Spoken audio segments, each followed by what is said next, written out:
بسم اللہ الرحمن الرحیم۔ عزیزان محترم، ایک نئی ویڈیو کے ساتھ میں آپ کی خدمت میں حاضر ہوں۔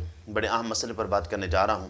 سب سے پہلے یہ ویڈیو دیکھیں اور اس کے بعد میں آپ سے بات کرتا ہوں۔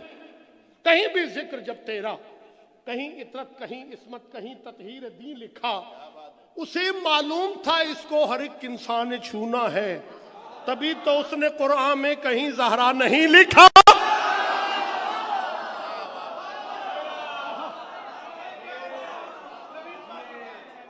آپ کے کیا کہنے؟ ہرگز میں اس پہ بھروسہ نہیں کرتا۔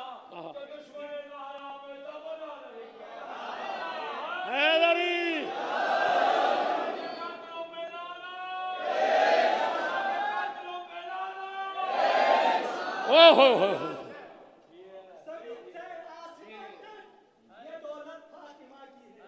اچھا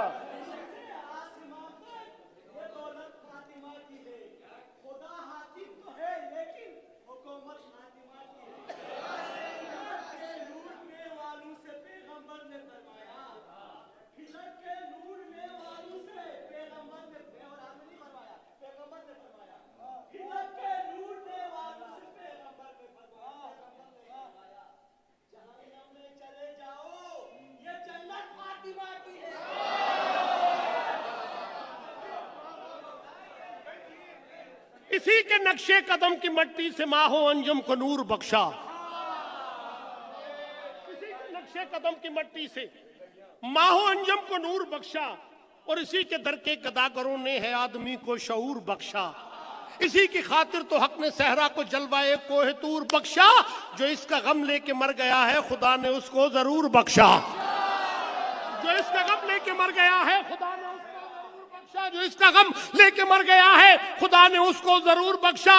جو فاطمہ سے رکھے مودت اسے نہ دوزخ جلا سکے گا، جو اس کے گھر کو جلانے آیا وہ کیسے جنت میں جا سکے؟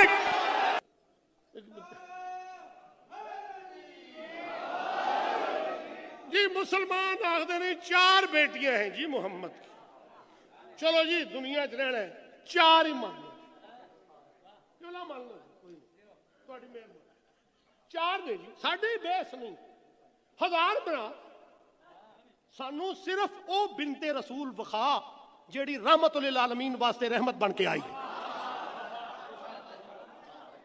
جی بھائی جیڑی نعمت واسطے نعمت بن کے آئی، مینوں صرف وہ بی بی وخا جوانان جنت دے سرداران دی جنت جس بی بی دے قدمہ چھوڑے۔ میں تینوں دساں، اس واسطے بطول کی کوئی بہن نہیں، اس واسطے بطول کی کوئی بہن نہیں، کیا دیتا مصطفیٰ کو خدا فاطمہ کے بعد؟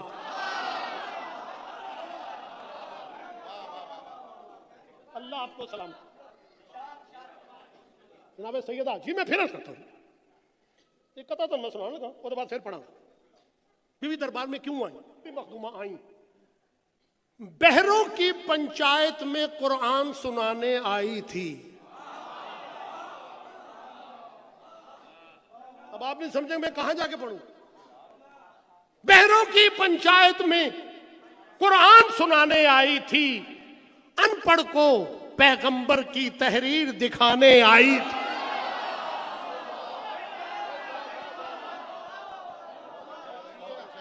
بہروں کی پنچایت میں قرآن سنانے آئی تھی، ان پڑھ کو پیغمبر کی تحریر دکھانے آئی تھی۔ باغ فدق کی حاجت کب تھی جنت کی شہزادی کو، وہ تو علی کے دشمن کی اوقات دکھانے آئی۔ آپ نے ویڈیو دیکھ لی، ویڈیو میں دیکھیں یہ آدمی کیا کر رہا ہے اور کیا کہہ رہا ہے، کس طرح قرآن پاک کی توہین کی ہے، کس طرح اس نے صحابہ کی توہین کی ہے، کس طرح شان مصطفیٰ صلی اللہ علیہ وسلم شان رسالت کے اندر اس نے گستاخی کی ہے۔ کیا ان کو کوئی لگام دینے والا نہیں ہے؟ کیا ان کو کچھ چپ کرانے والا نہیں ہے؟ کیا ہمارے ادارے سو گئے ہیں؟ کیا ہمارے ادارے اس وقت نیند کی گولیاں کھا کے سوئے ہوئے ہیں؟ اتنا سوال تو ہم کر سکتے ہیں نا، اتنا ہم پوچھ سکتے ہیں نا، اتنا تو وزیر اعظم سے ہم التجا کر سکتے ہیں وزیر اعظم صاحب ان کو کہیں ہمارے ایمان سے نہ کھیلیں، ہمارے جذبات سے نہ کھیلیں۔ صحابہ ہماری جان ہے، اہل بیت ہماری جان ہے، آقا علیہ الصلوۃ والسلام ہماری جان ہے، ہماری سانسیں سرکار دو عالم صلی اللہ علیہ وسلم کی محبت کے ساتھ چلتی ہیں، ہمارے یہ جو ہر سانس نکلتی ہے یہ آقا علیہ الصلوۃ والسلام کی محبت میں نکلتی ہے۔ کیا اب یہ لوگ ایسے توہین کریں گے؟ قرآن کی ایسے توہین کریں گے؟ اللہ تعالیٰ کی نافرمانی یوں کریں گے؟ کیا کیا زبان اس آدمی نے استعمال نہیں کی؟ کیا ان کو چپ کرانے والا نہیں ہے کوئی؟ وزیر اعظم صاحب ان کے بارے میں کوئی ایکشن لے، ان کو بتائیں میرا ملک پاکستان پہلے بھی دہشت گردی کی لپیٹ میں ہے، میرا ملک پاکستان کے مخالف دشمن اس ملک کو ختم کرنا چاہتے ہیں، لیکن ان کا کام دیکھیں۔ یاد رکھیں ہم محب پاکستان ہیں، ہم سے بڑھ کر پاکستان کے ساتھ محبت کرنے کے والا کوئی نہیں۔ کو ہمیں یہ درس نہ دے کہ تم یہ لوگ ملک پاکستان میں انتشار پھیلانا چاہتے ہیں۔ ہمارے آباء و اجداد نے یہ ملک بنایا، انہوں نے قربانی دی ہیں، اور ہر دور میں اہل سنت نے قربانیاں دی ہیں۔ لیکن یاد رکھیں یہ آدمی کیا کہتا ہوا نظر آ رہا ہے کہ اس طرح سیدنا صدیق اکبر رضی اللہ تعالیٰ کی گستاخی ہوگی؟ کیا ہم خاموش بیٹھے رہیں؟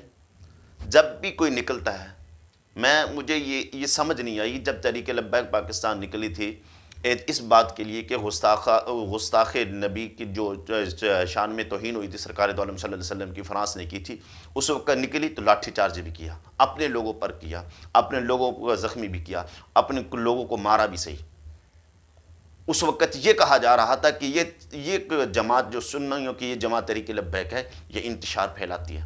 اس وقت بڑے بڑے لوگ اس تحریک لبیک کے خلاف بول رہے تھے۔ میں آج ان سے التجا کرتا ہوں ذرا ان کے خلاف بھی تو بولیں، ذرا ٹی وی پہ آ کر ذرا کہہ دیں کیا تمہارے ایمان کا مسئلہ نہیں ہے؟ کیا تم صحابہ سے محبت نہیں کرتے؟ کیا تمہارا صحابہ کے ساتھ پیار نہیں ہے؟ میں التجا کرتا ہوں ان لوگوں سے جن کے ہاتھ میں اقتدار ہے، میں کہتا ہوں اپنے وزیر اعظم سے، بھائی آج تمہارے ہاتھ میں کرسی ہے، آج تم جو چاہو کر سکتے ہو۔ تم کہتے ہو ریاست مدینہ بنانی ہے، تو ریاست مدینہ میں کیا پہلے خلیفہ کی توہین کی جائے گی؟ کیا قرآن کی توہین کی جائے گی؟ کہ ایسی ریاست میں بنانا چاہتے ہو جس میں قرآن کی بھی مخالفت ہو، جہاں صحابہ کی بھی مخالفت ہو، جہاں شان مصطفیٰ صلی اللہ علیہ وسلم کی مخالفت ہو، جہاں شان رسالت کے اندر ایسے نازیبا الفاظ کہے جائیں؟ وزیر اعظم صاحب ایسی تو ریاست نہیں چلے گی، یہ تو ریاست مدینہ تھی نہیں۔ وزیر اعظم صاحب آپ صاحب اقتدار ہیں، جنرل باجوہ صاحب آپ کے ہاتھ کے اندر افواج پاکستان ہے، آپ کے ہاتھ میں بھی قانون ہے، آپ ان کے خلاف ایکشن کیوں نہیں لیتے؟ جب بھی ایکشن لیتے ہو تو اہل سنت کے خلاف لیتے ہو، جب یہ احتجاجیہ گستاخوں کے خلاف نکلتی ہے اور تم پھر کھڑے ہو جاتے ہو، یہ پھر نکل آئے، یہ لوگ ملک کے اندر انتشار پھیلانا چاہتے ہیں، انہوں نے سڑکیں بند کر دی ہیں، انہوں نے روڈ بلاک کر دیا ہے، لوگوں کی زندگی مفلوج ہو کر رہ گی۔ کیا اب ہمارے ایمان کو خطرہ نہیں ہے؟ اب ہم خاموش بیٹھے رہیں؟ یہ ملعون صحابہ اہل بیت کی گستاخیاں کرتے رہے، قرآن کی توہین کرتے رہے، ہم خاموش بیٹھے رہیں؟ کب تک یہ ہمارے ایمان کے ساتھ کھیلتے رہیں گے؟ ہم نے بارہا آپ سے التجا کی تھی، اگر یہ خاموش نہ ہوئے پھر بھی تو کوئی نکلے گا، پھر بھی تو لوگ روڈوں پہ آئیں گے۔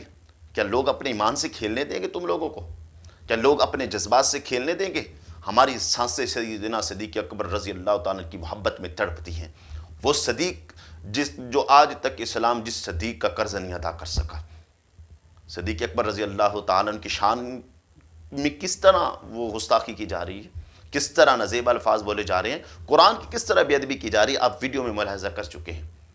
کیا ہم نے یہ دن بھی دیکھنے ہیں کہ ہم اسلامی جمہوریہ پاکستان کے اندر بھی صحابہ کی توہین کی جائے، قرآن کی توہین کی جائے؟ جو ملک پاکستان لا الہ الا اللہ محمد رسول اللہ کے نام پہ بنا تھا، کیا اس میں بھی صحابہ کی توہین کی جائے گی اور اس طرح کی جائے گی اور علل اعلان کی جائے گی اور ان کو روکنے والا بھی کوئی نہیں ہوگا؟ یہ کراچی کا واقعہ ہے، جعفر تیار سوسائٹی ہے، وہاں اس آدمی نے توہین کی ہے، 15 جنوری کا واقعہ ہے، لیکن کسی نے ایکشن نہیں لیا، سارے سوئے ہوئے ہیں۔ اب اگر کوئی نکلا احتجاج کے لیے، بڑے بڑوں کی تو ویسے زبانیں بند ہو جاتی ہیں جب ان کو ٹکے ملتے ہیں، وہ اپنی گدیاں بچانے کے لیے کہتے ہیں جی اسلام امن کا درس دیتا ہے، اسلام امن کا درس دیتا ہے، لیکن جب عظمت قرآن کی بات ہو، عظمت رسالت کی بات ہو، شان صحابہ کی بات ہو، پھر میدان کے اندر پھر بڑے بڑے میدان برپا کرنے پڑتے ہیں، پھر کبھی تو غزوہ احد اور کبھی غزوہ بدر، بڑے بڑے مقامات ہوتی ہیں، بڑی بڑی جنگیں ہو جاتی ہیں، پھر اسلام کی عظمت کی خاطر، اسلام کی شان کی خاطر، صحابہ کے شان کی خاطر۔ اہل بیت کی شان کی خاطر یہ لوگ ہمیں سکھائیں گے کہ فاطمہ زہرا رضی اللہ تعالی عنہا کا مقام کیا ہے؟ ان جیسے لعین لوگ جو اعلان ان کی توہین کرتے ہوئے نظر آئے، کیا کوئی ایسا آدمی دکھا سکتا ہے کہ پوری زندگی کے اندر کسی اہل بیت نے صحابہ کے بارے میں کوئی غلط بات کی؟ یہ پتہ نہیں کہاں سے اٹھ کے آگے، ان کو تو اپنے آپ کا نہیں پتہ کہ ہمارا باپ کون ہے، اور یہ بولتے ہیں صحابہ اور اہل بیت کے بارے میں۔ یہ پہلے اپنا ڈی این کرائیں اور پھر آئیں اور صحابہ کے بارے میں بات کریں، پھر قرآن کے بارے میں یہ کچھ بولیں، اور پھر یہ آ کے شان رسالت میں کوئی بات کریں۔ جس کا جی چاہتا ہے آ کے کھڑا ہو جاتا ہے اور صحابہ اور اہل بیت کے خلاف بونکنا شروع کر دیتا ہے۔ ان کو کہیں کہ اپنی زبانیں بند رکھیں، وگرنہ اہل سنت کے شیر پھر جاگ اٹھیں گے۔ اب وہ جاگے ہوئے ہیں لیکن اشارہ کرنے کی دیر ہے، اور وہ پھر نکل آئیں گے لیکن ان کو تم روک نہیں پاؤ گے۔